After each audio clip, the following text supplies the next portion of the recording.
देश दुनिया साहित्य या समाज, जहाँ होती है हर मुद्दे पर बात, विचार है, विमर्श है, हल है, निष्कर्ष है, हर सवाल का हाजिर है जवाब, जिससे जुड़ा है परंपरा संस्कृति, संप्रति संप्रति संप्रति संप्रति।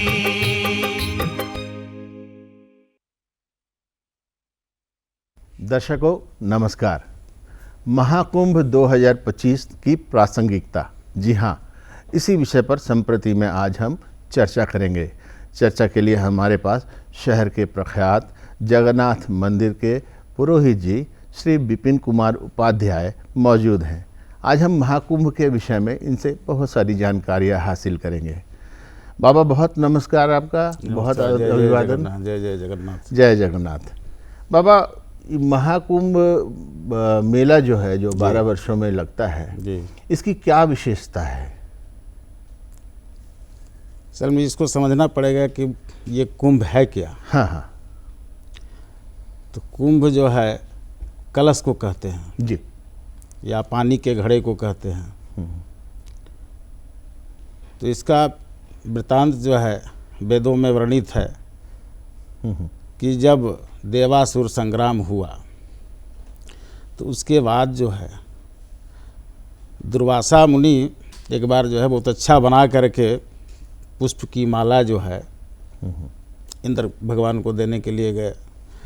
तो इंद्र जो है उस माला का अपमान कर देते हैं, उसको ऐरावत को पहना देते हैं। ऐरावत जो है उस माला को भूमि पर रख करके उस पर पैरों से कुचल देता है। तो इस दृश्य को देख करके इससे जो है से अपना अपमान समझ करके दुर्वासा मुनि कुपित हो जाते हैं। और इसके बाद जो है जैसे इंद्र को श्राप देते हैं कि तुम्हारी सारी शक्ति जो है वह छिन्न हो जाए। इससे जो है देवता लोग कमज़ोर हो गए। तो इसका फायदा जो है दानवों ने उठाया और देवासुर संग्राम में जैसे इंद्र को पराजित कर दिया। जी जी। तो देवता लोग पराजित होकर के जब भगवान ब्रह्मा जी के पास गए तो ब्रह्मा जी ने सुझाव दिया कि सभी, और भगवान विष्णु भगवान शंकर से भी उन्होंने सलाह लिया। जी जी। आपस में विचार विमर्श करने के उपरांत यह हुआ कि समुद्र मंथन किया जाए। उससे जो अमृत कलश निकलेगा, एक कलश था जिसमें अमृत जो है से देवी कृपा से जो है से समुद्र के गर्भ में समाहित था। तो वो जो निकलेगा तो उसका पान करने से जी आप लोगों की शक्ति जो है, सामर्थ्य जो है वह सब वापस मिलेगा और आप जो है इसमें विजय भी होंगे। तो इसके लिए भाई कैसे किया जाए, होगा कैसे? तो इसके लिए हुआ कि भाई अकेले तो संभव नहीं है। तो समुद्र मंथन के लिए जो है पहले वासुकी नाग की जो है से रेती बनाई गई, रस्सी, जो पहले हम लोग दही मट्ठा मारते जी, बिल्कुल बिल्कुल, मथने की तरह। और मंदराचल पर्वत के जो है से मथनी बनाया गया। लेकिन था कि इसको कैसे किया जाए, तो इसके लिए असुरों को भी शामिल किया गया। तो राजा बलि को जो है, जो असुर के देवता थे, उनको उनके पास जाकर के जो है देवताओं ने प्रस्ताव रखा कि ऐसा ऐसा है। राजा बलि भी तैयार हो गए जी, चलो ठीक है। तो समुद्र मंथन प्रारंभ हुआ। देवता दानव दोनों जो है मिलकर के समुद्र का मंथन करने लगे। तो उसी से जो है अनेक प्रकार की, नाना प्रकार के जो है रत्न निकले। कुछ को भगवान विष्णु ने रखा, कुछ को जो है और देवताओं ने रखा। और उसी में जो है से धन्वंतरी महाराज जो है वो कलश लेकर के उपस्थित हुए। तो अमृत का कलश जब आया तो दानव लोग जो है से और देवता लोग में झगड़ा शुरू हो गया, आपस में युद्ध शुरू हो गया। और जब युद्ध शुरू हो गया तो गुरु बृहस्पति जो हैं देवताओं के गुरु, उन्होंने जयंत को जो है इशारा किया कि अमृत का कलश लेकर के तुम यहाँ से निकल जाओ। अच्छा, हाँ, ये तो जयंत जो है अमृत कलश लेकर के भागे, लेकिन दानवों ने यह सब देख लिया और उसके पीछे जो है से जयंत के पीछे उन्होंने अपनी दौड़ लगाई और यह 12 वर्षों तक कलश लेकर के वह भागते रहे। तो हमारे यहाँ जो 1 वर्ष होता है वो देवताओं का 1 दिन का होता है, जी, 1 दिन का समान। तो 12 वर्ष जो उन्होंने लेकर के कलश को लेकर के, अमृत कलश को लेकर के जो है तीनों लोकों में भ्रमण किया, भागते रहे, पीछे से दानव लोग भी दौड़ाते रहे। तो उसी बीच में जो है जो कलश से अमृत की बूंद छलकी वह जो है 8 स्थान पर देवलोक में और 4 स्थान पर जो है से इस पृथ्वी लोक पर गिरा। अच्छा, तो उस अमृत की बूंद जो गिरी, जहाँ जहाँ गिरी वहीं पर जो है सो तीर्थ क्षेत्र माना गया और उस तीर्थ क्षेत्र में जो है कुंभ का मेला जो है, कुंभ स्नान या अमृत स्नान इसको कह सकते हैं। पहले अमृत स्नान कहा जाता था, बाद में मुगल काल में जो है तो धर्म को, सनातन धर्म को कमज़ोर करने के लिए इसको जो है शाही स्नान का रूप दिया गया। तो तब से जो है उसी काल से सभी साधु संत जो हैं वो आकर के यहाँ पर जो है तीर्थराज प्रयाग हो गई, इलाहाबाद जो जिसको कहते थे, और एक हरिद्वार है जी, गंगा के तट पर। प्रयागराज में आपका त्रिवेणी है, गंगा यमुना सरस्वती तीनों का संगम है। हालांकि सरस्वती तो विलुप्त दिखाई देती है, जी, जी, लेकिन संगम तो है। लेकिन संगम तो है। और एक आपका नासिक है और उज्जैन शिप्रा नदी के तट पर महाकालेश्वर का जहाँ स्थान है बाबा भोलेनाथ का, तो वहाँ पर जो है सो गिरा था। तो उस चारों जगहों पर जो है कुंभ मेला लगता है। जी बाबा, बीच में एक बार आपको रोकता हूँ, कहीं आपका तात्पर्य इन 4 स्थानों में है से ऐसा तो नहीं है कि इन चारों स्थानों में क्रमवार, जैसे इस बार प्रयागराज में लगा, फिर आगे नासिक में लगना है या उज्जैन में लगना है, ऐसे करके ये 12 वर्षों के अंतराल में लगता है सब जगह? जी जी जी, यही इसमें है कि 12 ये अर्ध कुंभ जो है वो आपको 2 जगह लगता है जी, हरिद्वार और प्रयाग।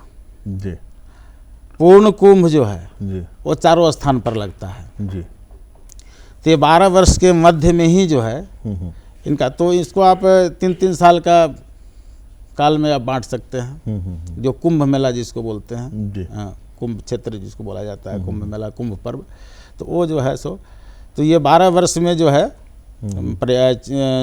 क्या बोलते हैं, प्रयागराज, हरिद्वार, इस सब जगह में जो है मेला लगता है। और 12 वर्ष इसी तरह करके 144 वर्षों के लगभग में जब नक्षत्र ग्रहों का जब समागम होता है, एक विशेष योग बनता है, तब जाकर के जो है ये महाकुंभ जो है कहलाता है। हाँ, तो इसको अब हम लोग इस तरीके से कह सकते हैं कि अभी जो कुंभ है, महाकुंभ जिसको हम महाकुंभ 2025 कह रहे हैं, ये पूर्णकालीन हुआ, पूर्ण कुंभ इसको बोलते हैं। बाबा हमारे साथ एक और पंडित जी हैं, पंडित रामदेव पांडे, बहुत आपका स्वागत पांडे जी। कुंभ पे चर्चा में के दौरान मैं आपसे ज़रूर चाहूँगा कि आप बताइए कि इस कुंभ मेला में स्नान के प्रति आशय क्या है, इसका क्या महत्व है, क्या इसकी महत्ता है? देखिए, हमारे यहाँ जो है वह कुंभ मेला वो ऋग्वैदिक काल से है जी, और ऋग्वैदिक काल से स्नान का बड़ा महत्व है। यहाँ कोई कर्मकांड नहीं है, पूजा पाठ विधान वगैरह बहुत कम है, सभी लोग स्नान कर सकते हैं और हमारे धर्म के सभी लोग स्नान कर सकते हैं और सभी धर्मों के लोग स्नान कर सकते हैं। वहाँ देखेंगे कुंभ में तो अकबर का किला है, अकबर महाराज वहाँ स्नान किया करते थे। मैं इसको ऐसे कह सकता हूँ, स्नान का ये महत्व है कि जब ब्रह्मांड का निर्माण हुआ जी, तो ब्रह्मांड के निर्माण जब हो रहा था, बिग बैंग का ब्लास्टिंग हुआ, विज्ञान जो कहता है, हम लोग उसको कहते हैं महाविस्फोट। तो महाविस्फोट जो है वो महाविस्फोट को किसी ने पावर दिया, उस पावर से महाविस्फोट हुआ, उस पावर से बहुत सारे इलेक्ट्रॉन, प्रोटॉन, न्यूट्रॉन बने उस परिस्थितियों में सबसे पहले आज से जो है वो लगभग 45 अरब साल पहले सबसे पहले अगर निर्माण हुआ तो बृहस्पति का हुआ। ऋग्वेद का मंत्र है, ये एक वैज्ञानिक मंत्र है, और वह जो मंत्र है वह तैत्तिरीय उपनिषद में है। बृहस्पति प्रथम जायमानो महो ज्योतिषं परमो व्योमा। बृहस्पति जो है वह प्रथम उत्पत्ति हुई बृहस्पति की, इसलिए बृहस्पति की प्रथम उत्पत्ति हुई कि बृहस्पति जो है वह पृथ्वी का रक्षक है। पृथ्वी पर आने वाले धूमकेतु उल्का पिंडों को वह रोकता है और दूसरे तरफ फेंक दिया करता है। तो अगर पृथ्वी का निर्माण हो गया रहता और उल्का पिंड आते रहते तो पृथ्वी का निर्माण होता नहीं। तो पृथ्वी के निर्माण के पहले जो ब्रह्मांड, जो बड़ा पावर है, जो मेरिटोरियस पावर है, उसने पहले सबसे पहले निर्माण किया बृहस्पति का। आप कहीं नेट पर भी, गूगल पर भी मार करके इसको देख सकते हैं। तो हम उस बृहस्पति के प्रति कृतज्ञ हैं। सनातन जो है वह सबके प्रति कृतज्ञ होता है, एक सांप के प्रति भी कृतज्ञ होकर के उसकी पूजा करता है सनातन। तो हम उसके प्रति कृतज्ञ हैं जो हमारी पृथ्वी की रक्षा ब्रह्मांड में करता है। और पृथ्वी की रक्षा इसलिए करता है, सबसे बड़ा सहयोग कारक बृहस्पति। और बृहस्पति 12 साल में एक चक्र को पूरा करता है, एक राशि में आता है। और जैसे आप देखते हैं कि पेड़ पौधे भी आपस में बात करते हैं, वैसे जल के कण जो है वह आपस में बात करते हैं। जो ब्रह्मांड में, जत ब्रह्मांडे तत्र पिंडे, जो ब्रह्मांड में है वह हमारे इस शरीर में है। तो जो मॉलिक्यूलर ब्रह्मांड में है वो मॉलिक्यूलर हमारे इस शरीर में है, और वो जो मॉलिक्यूलर हमारे शरीर में, वो मॉलिक्यूलर जल के मॉलिक्यूलर में है। जल को आप तोड़ेंगे, विखंडन करेंगे जल को, मैं विज्ञान की बातें करता हूँ, तो उसमें है गंगा जमुना सरस्वती, वहाँ 3 नदियों का जो है वह संगम है। गंगा जमुना सरस्वती जो है वह, सरस्वती जो है वह गुप्त रूप से वहाँ आती है। और गंगा और जमुना का महासंगम है, तीर्थ त्रिवेणी है, तीर्थराज प्रयाग है, भारद्वाज का वहाँ आश्रम है, कई सारे हैं। और आदिकाल से देवतागण जो हैं, जब मैं केवल उस महाकुंभ पर बात कर रहा हूँ, जो सामने लग रहा है उस पर बात कर रहा हूँ। जब वृक्ष राशि में एक विद्वान शुक्र की राशि में जब एक विद्वान बृहस्पति आते हैं, ध्यान देंगे आप, काबिलियत इसको कहा जाता है कि जो है वह मित्रता, विद्वान लोग आपस में मित्रता रखते हैं। तो एक विद्वान शुक्र की राशि वृषभ में जब एक विद्वान बृहस्पति महाराज पहुंचते हैं, और सूर्य जो है वह अपने पुत्र मकर की राशि में जब पहुंचते हैं, तो यह महाकुंभ जो है होता है। और इस महाकुंभ में अब क्या है कि चंद्रमा को भी मकर राशि में पहुंचना है 29 तारीख को, अमावस्या के दिन। तो आप देखते होंगे सर, दीपक सर की जो है वह ज्वार भाटा कब आता है? ज्वार भाटा आता है पूर्णिमा को आता है, और चंद्र और अमावस्या को आता है। तो ये समझ में आ गया आपको। तो जैसे पूर्णिमा और अमावस्या को भारतीय तिथियों के अनुसार ज्वार भाटा आता है, 15 तारीख और 30 तारीख को नहीं आता है। तो जो खलबली प्रकृति में मस्ती है, जो प्रकृति में जो चीजें आती हैं, जो बूंदें, अमृत की बूंदें आती है, वह जैसे आपने यह समझ लिया कि ज्वार भाटा यही 2 तिथियों में आती है, चाहे तिथि आगे पीछे 1-2 दिन हो सकता है, तो भी तो उसी तिथि को आसपास में आएगी। और पूर्णिमा और अमावस्या तिथि को मानसिक मन जो है वह काफी चंचल हो जाया करता है। विद्वान बैठे हुए हैं, चंचल हो जाया करता है, मेडिकल साइंस की भी ये बातें हैं। तो ये जो तरंगे हैं, वह जो जल की तरंगे हैं, जो अमृत तरंगे हैं, उस तरंगों में स्नान करने का ही महत्व है हमारे यहाँ। और बृहस्पति की अगर कहीं तस्वीर देखें तो ऐसे करके बृहस्पति एक कुंभ लेकर के बैठे हुए हैं, घड़ा लेकर के बैठे हुए। तो कथा बहुत सारी हैं, बहुत सारे अपने विद्वान के अपने अपने तर्क हैं, अपनी अपनी कथा है। जंत की कथा है, गरुड़ की कथा है, गरुड़ की कथा। लेकिन ये है कि वो जल में जो तरंग है, वह तरंग जो है वह पृथ्वी के अंदर से सरस्वती का तरंग आता है, और हिमालय से गंगा की जल आती है, हिमालय से ही जमुना की जल आती है, और उस जल में स्नान करने से व्यक्ति को मोक्ष की प्राप्ति हो जाया करती है। तो मतलब कि अगर हम इसको ऐसा कहें कि सूर्य अपने पुत्र मकर के यहाँ आ रहे हैं, और मकर में सूर्य उच्च के माने जाते हैं ज्योतिषीय अगर ज्ञान को देखें हम तो। इसी तरीके से शुक्र के घर में बृहस्पति का प्रवेश और फिर चंद्रमा का भी आना एक विशेष संयोग बना रहा है इस महाकुंभ में। तो मिला जुला के आपका कहीं तात्पर्य उस कलश से ये तो नहीं है कि वो अमृत कलश है और बृहस्पति उसको लेकर के बैठे हैं? देखिए, ये अमृत कलश ही है। मैं ये बात कहना चाहता हूँ कि अगर आप देखेंगे, अमृत कलश जो है वह आपके पास भी है, प्रयागराज जी। आपका प्रयाग कहाँ है? हर मनुष्य के बीच में प्रयाग है। हर मनुष्य का प्रयाग यहाँ है। ये 3 नाड़ियां जो है, इंगला, पिंगला और सुषुम्ना। सुषुम्ना सरस्वती है, जो दिखाई नहीं पड़ती है, गुप्त रहती है। इंगला पिंगला ये दोनों सांस हम लिया करते हैं। आप जब फुर्सत में बैठेंगे, मैं अपने दर्शकों को बताना चाहता हूँ, तो आप देखेंगे तो एयर जो है इसे आएगा, इससे आएगा, या थोड़ा कम बेसी आएगा। लेकिन जब एक आप ऊर्ध्व स्थिति के आसपास जब आप पहुंचेंगे तो एयर दोनों से आना शुरू हो जाएगा, दोनों से शुरू होता है जी। ऊर्ध्व स्थिति के बाद दोनों से आना शुरू हो जाएगा।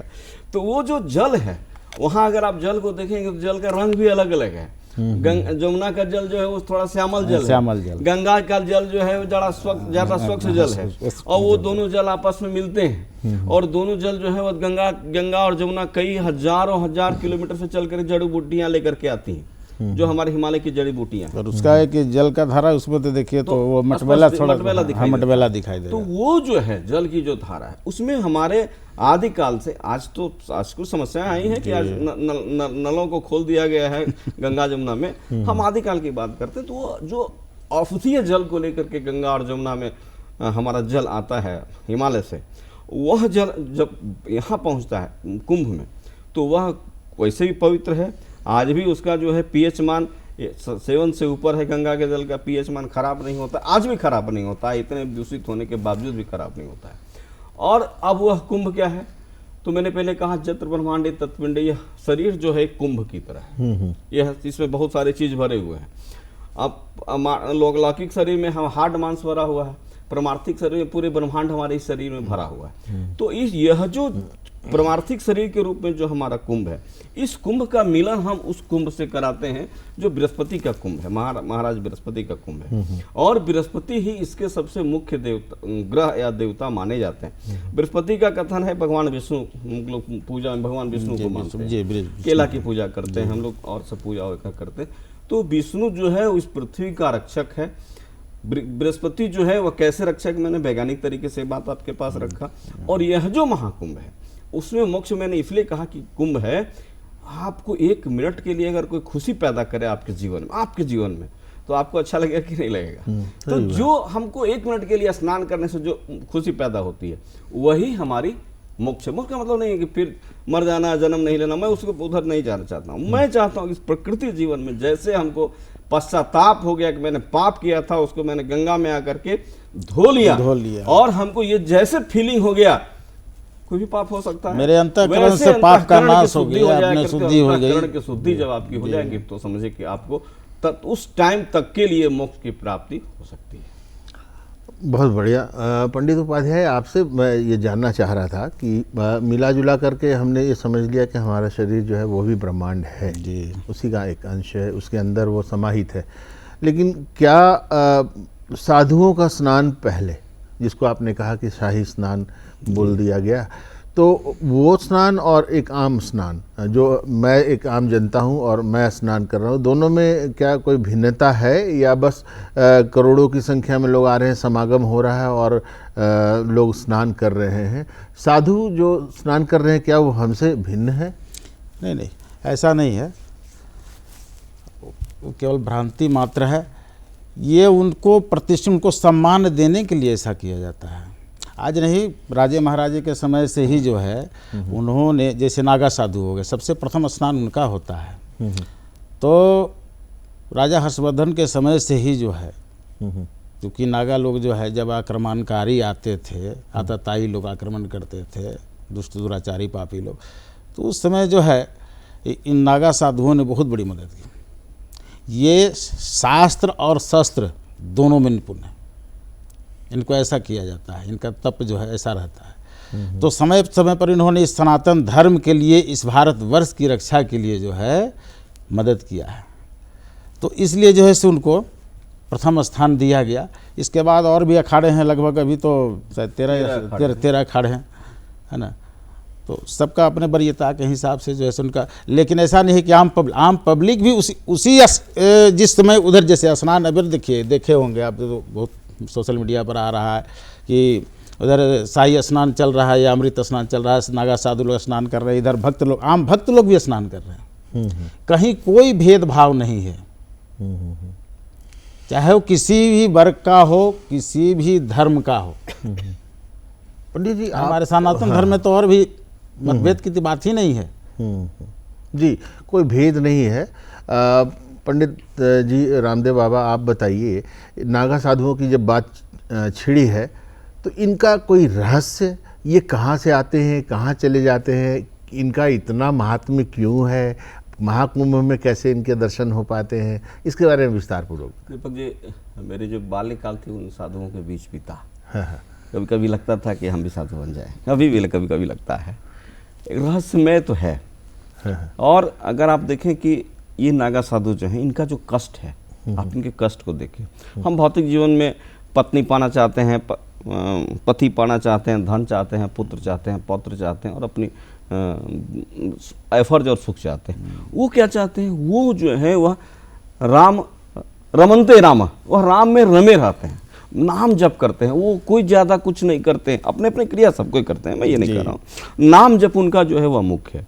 और 11 साल तक उनको जो है वह रहना पड़ता है ये ब्रह्मचर्य रूप में। उसके बाद जब होगा उनका, जब ये होता है तो ये कान जो है ना, ये कान, इस कान में इतना मोटा चिमटा गर्म करके डाल दिया जाता है। इतनी मोटी लकड़ी जो है कान में घुस जाया करेगी, इन दोनों कानों में। उनके लिंग को तोड़ दिया जाता है। और 11 साल तक जो आदमी रहेगा उस परिस्थिति में, वो तो निश्चित है कि उसकी जो है वो सारी व्यवस्था जो है वो बदल जाया करेगी। वो जो है वह समर्पण करते हैं ईश्वर को, अपने आप को समर्पण करते हैं। नागा साधु जो हैं उनके ऐश्वर्य विभूति जो हैं वह दत्तात्रेय महाराज हैं। और दत्तात्रेय महाराज की पूजा करते, ब्रह्मा विष्णु महेश की पूजा करते। तो मैंने आपने पहले एक बात कहा कि ये भिन्नता है क्या? सनातन में महाकुंभ है कि यहाँ कोई भिन्नता नहीं है। वैष्णव भी स्नान कर रहा है, एक शाक्त भी स्नान कर रहा है, शैव भी स्नान कर रहा है, ब्राह्मण क्षत्रिय वैश्य शूद्र, वहाँ कोई किसी की जाति नहीं पूछ रहा है। सब जो है एक ही जल में स्नान कर रहा है, किसी के लिए बड़ा किसी के लिए छोटा नहीं है। ऐसा नहीं कि प्रधानमंत्री पहले स्नान करेंगे। नागा साधु जो है, जिन्होंने सर्वस्व अपने लिए दान किया है। 2 घटनाएं मैं आपको बड़ा संक्षिप्त बताता हूँ। हमारे एक नाना हुआ करते थे, भैरवानंद कपालिक अगर थे, वो थे सिवान के आसपास के थे। तो वो कहा करते थे, अरे रमदुआ, सो वहाँ बहुत बड़ा बड़ा आता है संत साधु रे, सो हिमालय वाले साधु जो है वो सब आया करते हैं, वो कहा करते थे। एक हमारे परिचित हैं, रिश्तेदार थे, अब नहीं रहे, वो बिरनी प्रखंड के उनावाडी प्रखंड बोकारो के थे, श्रीकांत पांडे ऐसे कुछ नाम है। उनका पोता होता हमारे उम्र का। वो कहा करते थे, अरे बाबू एक दिन हम गए संध्या वंदन कर रहे थे, तो संध्या वंदन आप जब करेंगे तो समय लगेगा, आधा घंटा समय लगेगा। माला हाथ में पकड़ लेंगे तो आपको छोड़ना नहीं है, माला जब तक पूरा नहीं करेंगे तब तक। तो हम माला पकड़ के जब कर रहे थे, उधर से एक साधु आया, एक गुच्छा है, मतलब कुछ लोग आ रहे थे 4-5। तो उन्होंने कहा कि अरे कब आए हो जी? तो एक साधु ने कहा कि मैं तो यहाँ आया था पहली बार, तो उसमें राजा दशरथ का जो भोज खाने के लिए मैं आया था। अब मैं फिर आया हूँ यानी पृथ्वी पर।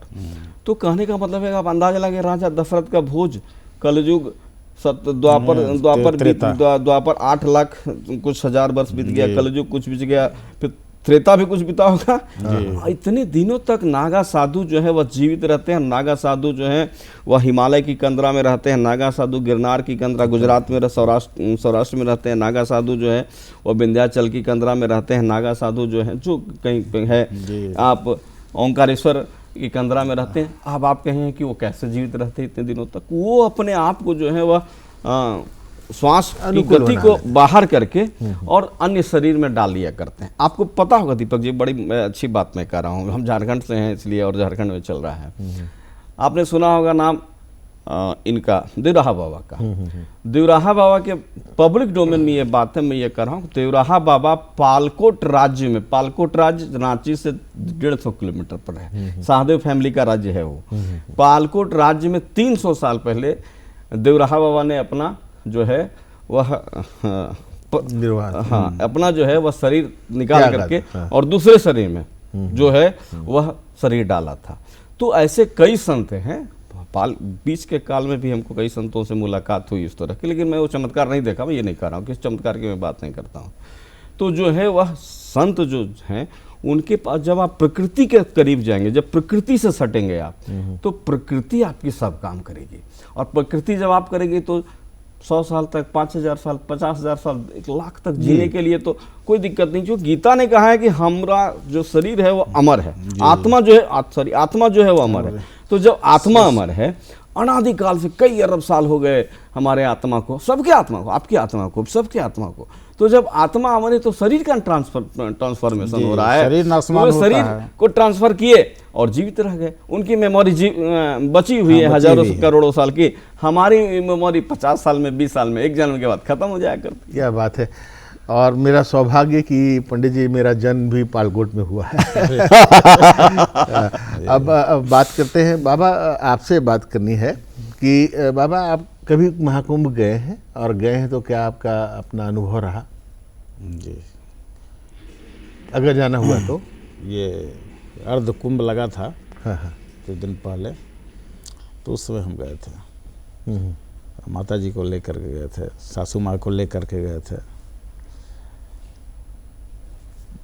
वहाँ जाने का प्रोग्राम बना उसी कारण से, माँ, पिताजी और ये सासू माँ को लेकर के सोची कि भाई तीर्थ भ्रमण करा दिया जाए, है ना, मौका मिलता नहीं है। लेकिन जब वहाँ हम गए तो वो विशेष अनुभूति हुई।